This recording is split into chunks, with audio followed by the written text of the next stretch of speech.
Place à la lecture dans Il était une fois un livre. Voir la mer, donc il s'est fait nommer en Bretagne, il était l'instituteur de ça. Avec Nathalie Ramage sur Fréquence 8. Nous sommes de retour sur Fréquence 8, cette semaine avec notre invité à l'honneur, Emmanuel Cerisier, donc illustrateur, dessinateur de bande dessinée, qui est venu nous présenter ses derniers albums. Alors c'est vrai que là, de dire ça, et celui dont on va parler aujourd'hui n'est pas récent. Ah oui, bonjour. Non, c'est pas le dernier. C'est pas le dernier, mais il peut toujours se lire pour. Il est toujours d'actualité, en fait. C'est pour ça que... toujours d'actualité. Il est toujours proposé par l'éditeur dans son catalogue. On peut toujours l'acheter. En fait, on s'attarde un peu sur cet album aujourd'hui. C'est vrai qu'il a plus de 15 ans, mais c'est un album moi, qui a compté pour moi dans mon travail. Et, bon, en plus, donc, c'est ce que je disais, qui est encore disponible. Donc, voilà. Et voilà, j'avais envie aussi de vous en parler aujourd'hui pour ces différentes raisons. Qui est un bel album, qui a pris du temps à être fait. Mais voilà, c'est un album chez un éditeur qui a compté pour moi aussi, qui compte toujours. Donc, je trouve que c'est important de pouvoir en parler. De pouvoir en parler. Ouais. Et puis surtout, alors déjà, c'est Le Voyage de Yann, donc Mousse sur le Flore, en collaboration avec Sébastien Recouvrance, c'est ça. Édité aux éditions Jean-Paul Gissereau. Effectivement, cet album, comme on disait, a quelques années. Il s'adresse à un public plus jeune que... Oui, alors on n'est plus sur de la bande dessinée comme les jours précédents. Là, on est sur de l'album illustré. Donc, vous avez à chaque double page une grande illustration à fond perdu, ou presque.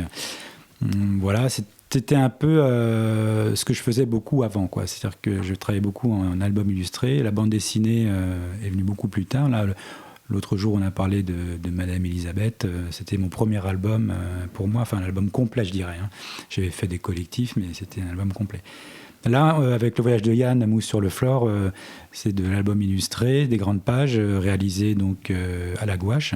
Donc maintenant, je travaille beaucoup moins à la gouache. Et je fais quoi, peut-être une parution par an à la gouache, toujours avec les éditions Gissereau d'ailleurs.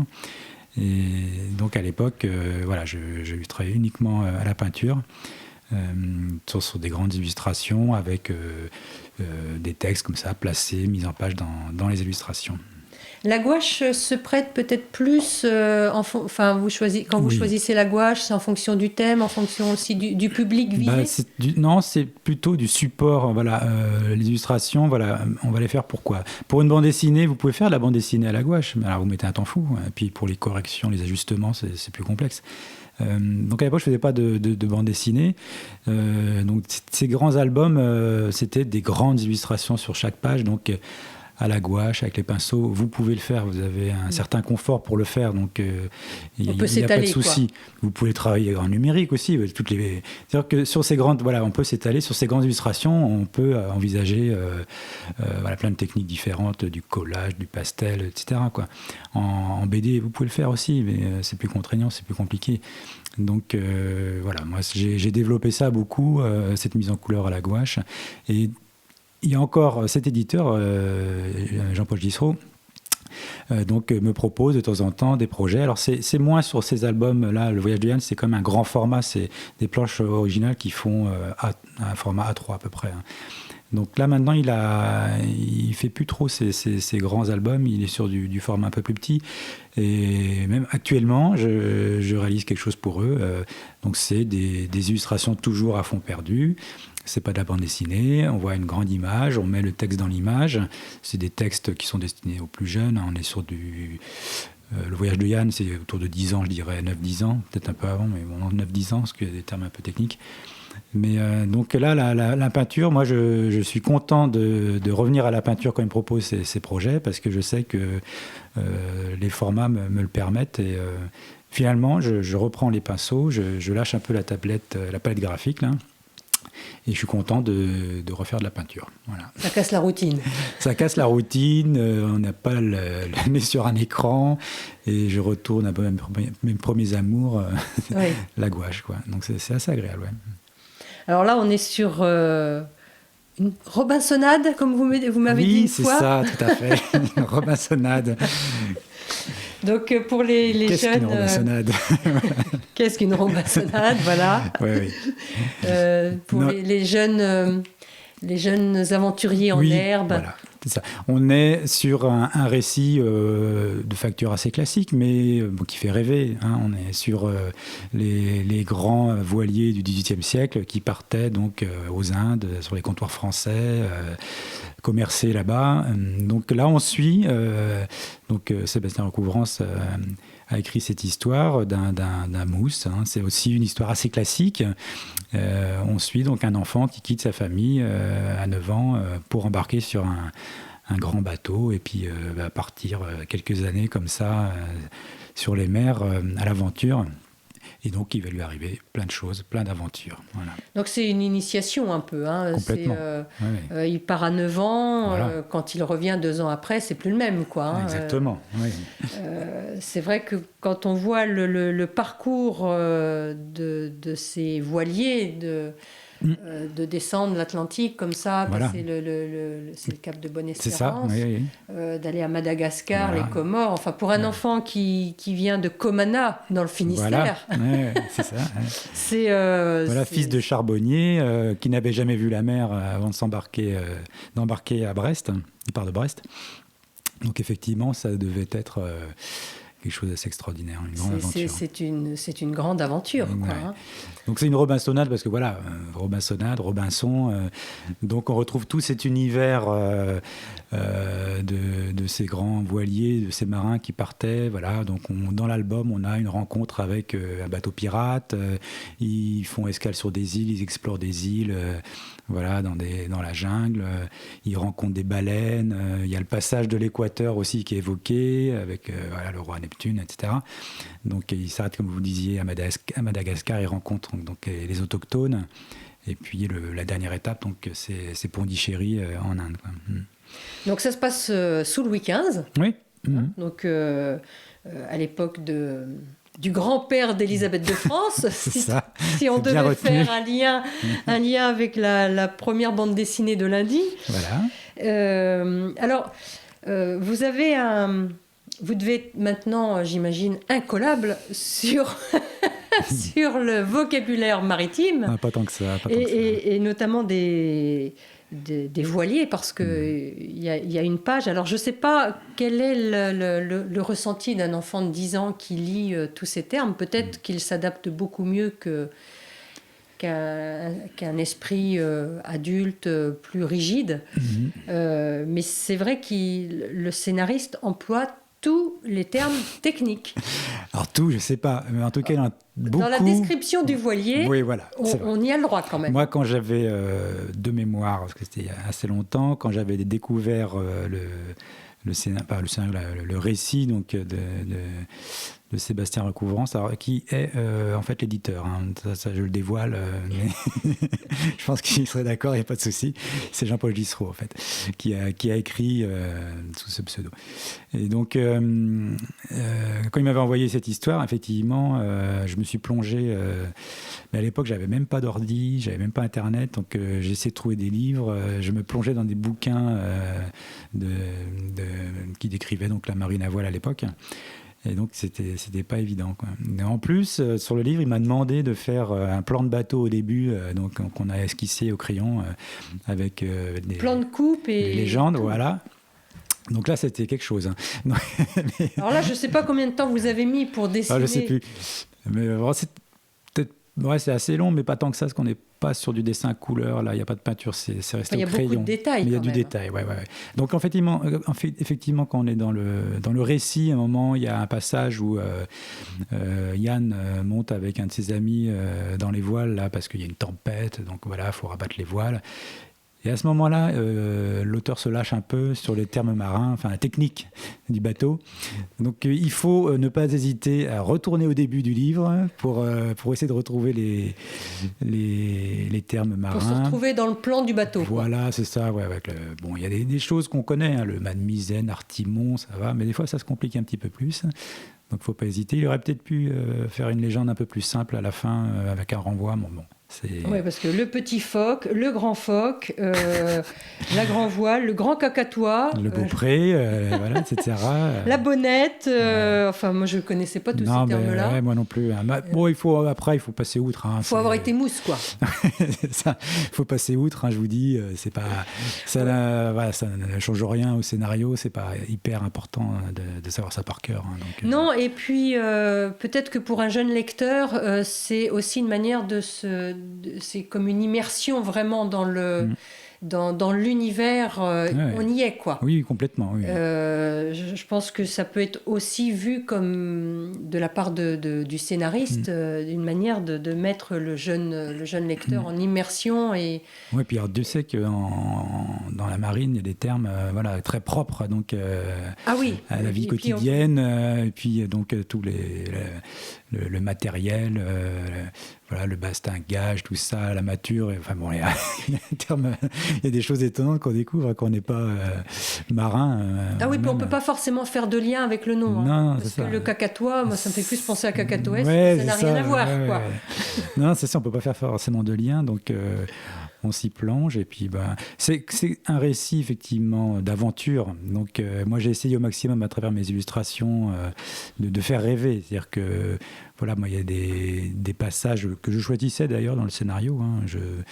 Je trouvais des passages inspirants, donc je les choisissais.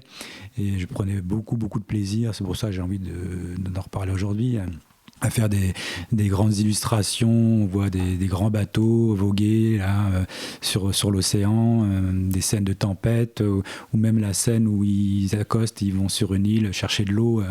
Donc on voit là la jungle au second plan. Donc moi j'ai trouvé du plaisir à dessiner ces scènes-là, et j'avais envie donc que le lecteur, en les regardant, trouve autant de plaisir. Donc mais en fait, il y a autant à regarder aussi dans le texte. Oui, voilà, c'est ça. Et voire même vous, en tant que, je dirais, c'est une forme d'écriture aussi, le dessin. Ouais. Vous y ajoutez aussi vos détails. Mais moi, c'est ce que je dis tout le temps. Hein, c'est ça, c'est qu'on ne peut pas se contenter d'illustrer un texte. On ne va pas faire une redite comme ça, toute bête. Nous, on est là, on apporte on illustre l'information du texte, effectivement, mais on va au-delà, c'est-à-dire que là, on fait une mise en scène, on est comme un réalisateur de film, donc on apporte de la lumière, il y a un angle, il y a un point de vue, il y a un cadrage, donc la scène là, que vous avez sous les yeux, le radoubage du bateau qu'on a fait échouer, voilà, donc moi j'ai ajouté ma patte, mes informations, j'avais envie effectivement qu'on voit une étendue comme ça, très large, où le bateau avait pu échouer, il fait chaud, je crois qu'ils ont fait escale aux Comores à ce moment-là, je ne sais plus très bien, je crois que c'est ça, ou à La Réunion, donc il fallait apporter d'autres informations. À Port-Louis. L'île de France. Donc l'île Maurice. L'île Maurice, ouais, c'est ça. Voilà, le nouveau.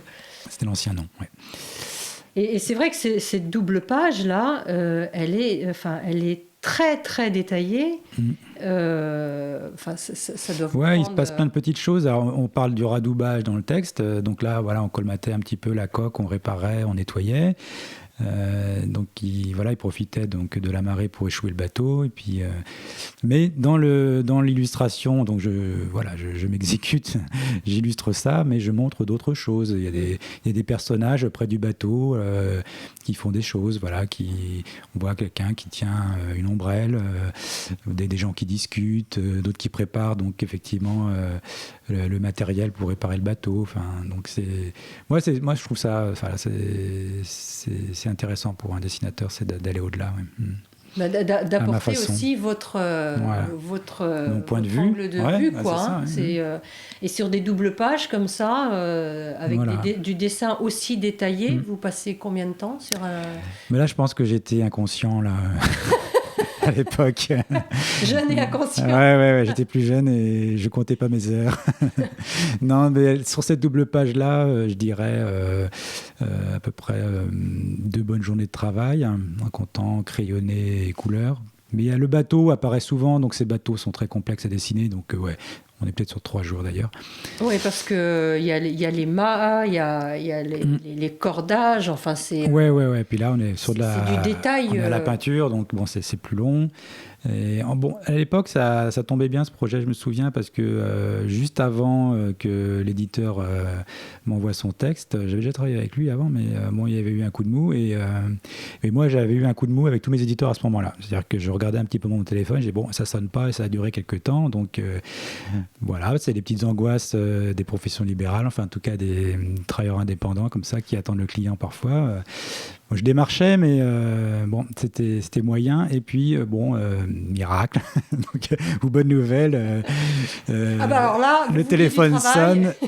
Et donc, j'avais que ça à faire à ce moment-là. Et donc, je me suis dit, je vais prendre mon temps et vraiment, je vais shader les illustrations, quoi. Ouais. Donc, c'est pour ça que même maintenant... moi, je trouve qu'il tient encore la route. Bon, je ne suis pas très objectif, mais c'est pour ça que je suis attaché à cet album-là aussi. Non, il est alors, déjà, en termes de couleurs, je veux dire, il a bien passé les années. Il est bien imprimé, il est bien fidèle aux originaux. Ouais. L'histoire, elle n'est pas anachronique. Non, voilà, c'est des histoires qu'on aime encore raconter, lire. Ah oui. Ça marche toujours. On est dans l'île au trésor, Robinson Crusoe, tous ces récits. Le crapaud bœuf, ça ressemble toujours à un crapaud bœuf. Ouais. Et l'impression, les couleurs ne sont pas... n'ont pas vieilli, quoi. Non. Donc effectivement, cette Robinsonade peut tout à fait encore se lire et ravira l'imagination des petits lecteurs aventuriers en herbe. Voilà, c'est ça. Amateurs d'émotions fortes. Voilà, aussi.